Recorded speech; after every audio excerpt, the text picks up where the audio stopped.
Christ the Lord, our daily bread. Proverbs chapter 6 verse 20.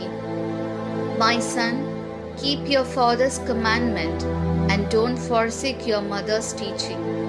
O Almighty God, thank you for giving this wonderful verse. May your presence showers on us. O Lord, you have given us, your people, the command to honor our parents. But today's younger generation does not honor our parents, does not follow their instruction, and is walking on their wrong path.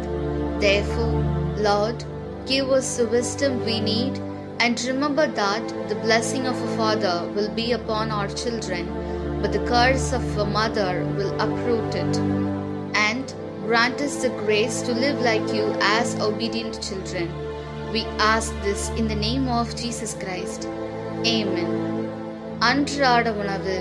நீதிமொழிகள் அதிகாரம் 6 இறை வார்த்தை 20. பிள்ளாய், உன் தந்தையின் கட்டளையை கடைப்பிடி, தாயின் அறிவுரையை புறக்கணியாதே. அன்பின் தகப்பனே, இன்றைய நாளிலே இந்த இறை மன்னாவை கொடுத்ததற்காக நன்றி ஆண்டவரே.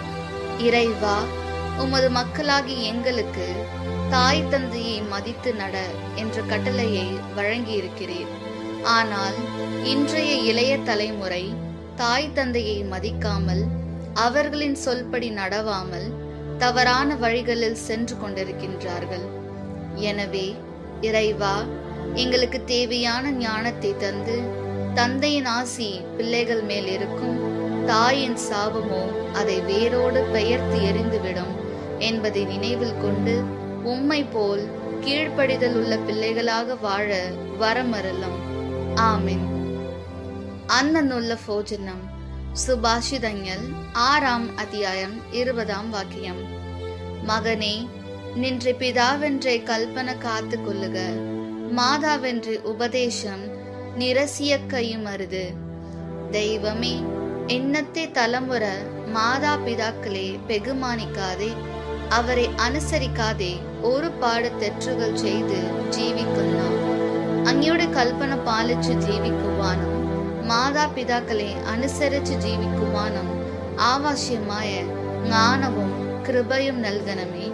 ആമേൻ.